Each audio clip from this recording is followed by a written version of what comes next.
नहीं होने चाहिए, इंटर कॉन्टिनेंटल बैलिस्टिक मिसाइल नहीं होने चाहिए, वेक्टर नहीं होने चाहिए जिसको जो न्यूक को लेकर उड़े। अगली खबर देख लीजिए प्रतिशोध में इस वक्त की बड़ी खबर, अमेरिकी राष्ट्रपति ट्रंप का बड़ा बयान। ट्रंप ने कहा हम सिर्फ सीज फायर नहीं असली अंत चाहते हैं, ईरान के पास कभी भी परमाणु हथियार नहीं होने चाहिए।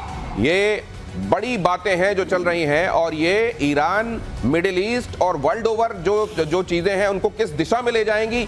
आप इसकी मेगा पिक्चर क्या देख रहे हैं कर्नल साहब? नहीं, देखिए बड़ी सीधी बात है कि अगर आप चीजों को इवैल्यूएट करेंगे तो आप ये जरूर पाएंगे ट्रंप एक पार्ट बोलते हैं, नेतन्याहू दूसरा पार्ट बोलते हैं। अच्छा, ट्रंप ने बड़ा क्लैरिटी के साथ कह दिया और मैं वैसे भी यूएस का इंटरेस्ट बता सकता हूं कि वो हमेशा है कि ईरान का न्यूक्लियर प्रोग्राम अगर इजराइल के बाद किसी के लिए है तो वो यूएस के लिए, इसलिए उसको नहीं होना चाहिए। इजराइल बोलता है कि आपके पास ये न्यूक्लियर प्रोग्राम नहीं, न्यूक्लियर चीज ही नहीं होनी चाहिए, चाहे आप एनर्जी के नाम से बात करें, चाहे किसी भी नाम से बात करें, और इसको आपके देश से बाहर किसी भी तरह की मिसाइल सिस्टम से ले जाना अपने आप में हमें एक्सेप्टेबल नहीं है। जैसे ईरान को यहूदी जमीन के ऊपर एक्सेप्टेबल नहीं है, तो इजराइल को किसी भी हालत में ईरान का कोई भी पार्ट अगर न्यूक्लियर है वो एक्सेप्टेबल नहीं है। उस न्यूक्लियर ऑब्लिक किसी भी तरह की आईसीबीएम को उसके देश से बाहर ले जाने की जो काबिलियत है वो भी एक्सेप्टेबल नहीं है, और दोनों के दोनों इसी बात पर एग्री कर रहे हैं। ईरान के सांसद महमूद नवावियान की धमकी भी जरा देख लीजिए। उन्होंने कहा कि अमेरिका को निशाना बनाना बहुत आसान है, इजराइल पर हमला करना जितना मुश्किल है उतना ही ज्यादा आसान है अमेरिका की तबाही। उन्होंने कहा कि अमेरिकी सैन्य अड्डों, युद्धपोतों को निशाना बनाना आसान है। अब ये क्या बयान है और ये किस तरफ चलाए जा रहे तीर हैं मेजर गौरव? देखिए, ये गीदड़ भपकी है। आपने देखा था जिस तरीके से उनकी टीवी एंकर जो बैठी थी बीच में, हाँ, वो कह रही थी हम कभी नहीं झुकेंगे, हम कभी नहीं छोड़ के भागेंगे, बम गिरा भगली। ठीक है, फिर थोड़ी देर के बाद उसको लोगों ने, पीसीआर ने बोला कि मैडम वापस आ जाओ, खतरा टल गया, फिर वापस आई मैडम, तो लोगों ने बोला बड़ी बहादुर है।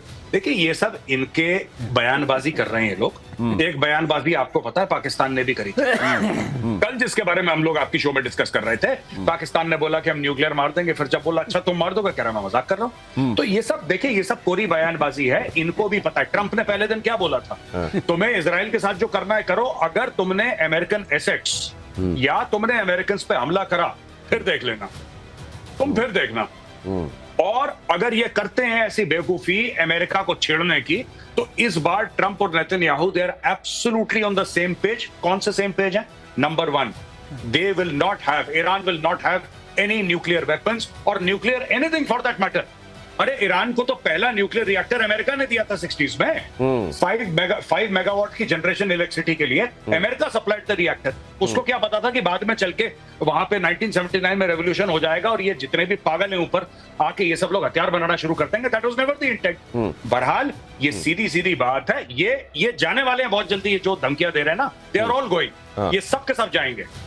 आपने कहा मजाक कर रहा था, वो आपने भोपाल से उठाकर दिया था। AQ खान गए भी वहीं से थे और वहां से हो सकता है वहां जब तक रहे सद्बुद्धि रही होगी, लेकिन वहां जाने के बाद तो वो क्या करने लगे आपको मालूम है। उन्होंने ये सीखा किसने, जो बड़ी बड़ी बातें बोलना? क्या ये पाकिस्तान से ईरान गया, ईरान से पाकिस्तान आया, ये भी जरा बताइएगा। लेकिन इजराइल के अटैक से धुआं धुआं हुआ तेहरान। ये खबर देखिए, तेहरान के आसमान में चारों तरफ धुआं दिखा। इजरायली हमलों में अब तक 224 की मौत हो चुकी है। तेहरान में सबसे ज्यादा हमला कर रहा है इजराइल।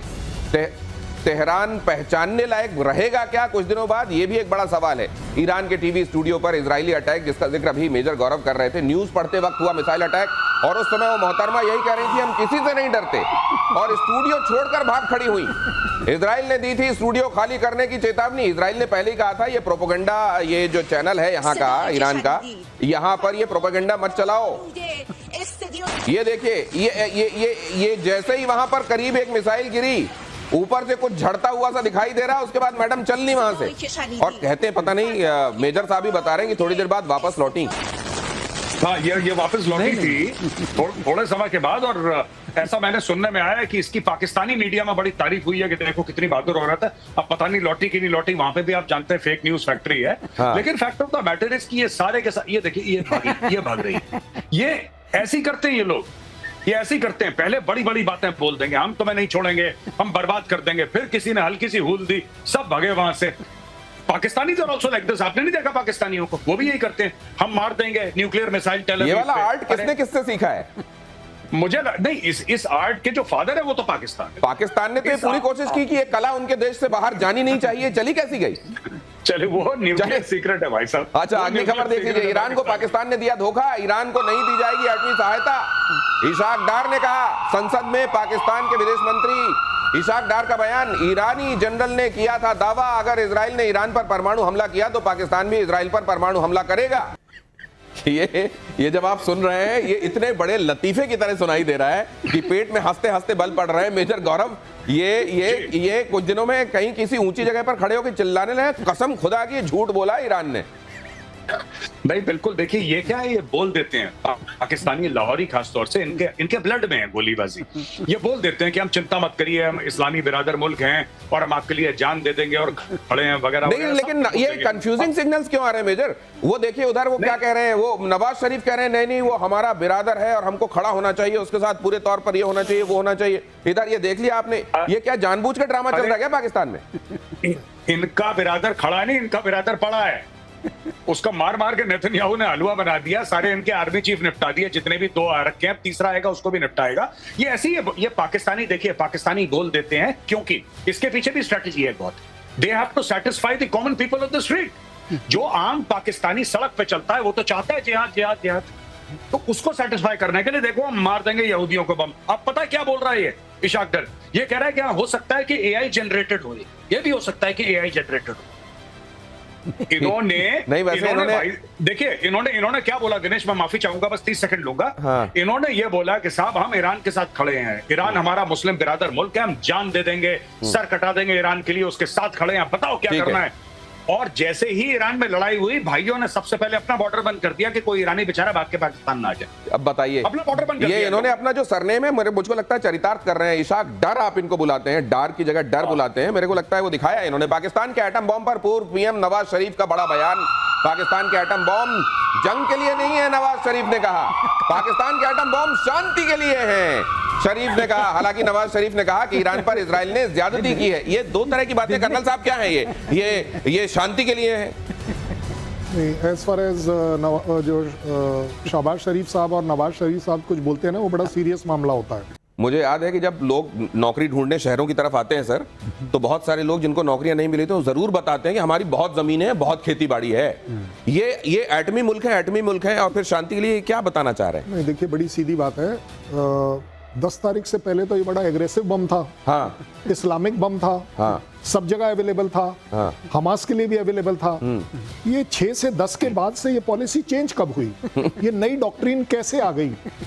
अब ये इसके 2 ही रीजन हो सकते हैं। देखिए, शांति वाली बात, जो बम है, या तो अब वो बम रहा नहीं, या वो बम की जगह नहीं रही, कुछ तो हुआ है। नहीं तो पाकिस्तान में बम के ऊपर तो जनाब सबसे बड़ी फक्र की बात थी, और आज शांति का बम बन गया, और ऊपर से वो अब जनरल साहब की बारी आ गई।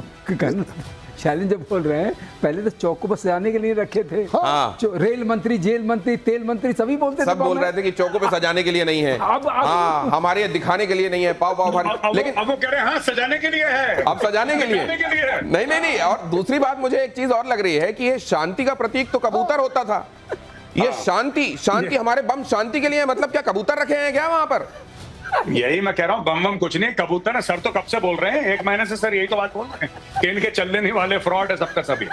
नहीं, मैं ये नहीं बोलना चाह रहा था, मैं ये नहीं बोलना चाह रहा था गौरव, मैं सिर्फ ये कहना चाह रहा था 6 तारीख से 10 तारीख के बीच में ऐसा क्या हो गया कि ये बम शांति का बम बन गया? हाँ, ये शांति का बम क्यों कनेक्शन है? ये शांति पहली बार इवन नवाज शरीफ बोल रहे हैं कि ये शांति का बम है। उधर मेजर गौरव आर्य आपकी बात पर ताली बजा रहे हैं। अमेरिका में असीम मुनीर का जबरदस्त विरोध हुआ है, जरा देखिए फील्ड मार्शल साहब का क्या इस्तेकबाल हुआ है वहां। वॉशिंगटन में पाकिस्तान दूतावास के पास विरोध, पाकिस्तान मूल के लोगों पर विरोध प्रदर्शन। मुनीर को इस्लामाबाद का कातिल बताया, सुनिए, मास मर्डरर है, और वो एस्ट्रिक वेस्ट्रिक लगा के काम चलाना पड़ रहा है। आपको मालूम है कि वहां पर कोई गाली दी गई है। अब आप सोचिए, असीम मुनीर, नहीं मैं बताऊं क्या गाली दी? नहीं रहने दीजिए, फैमिली शो है। लेकिन ये मेजर गौरव आर्य, ये पहले तो उसमें सुनाई देता है ये आ रहे हैं फील्ड मार्शल आसिम मुनीर आ रहे हैं, ऐसा लग रहा है कि बहुत इज्जत अफजाई की जाएगी, बड़ा उनको, और उसके तुरंत बाद ये शुरू हो जाता है और कहा जाता है कि मास मर्डरर हो तुम, वहां पर जनता की चलने दो, सेना की मत चलाओ।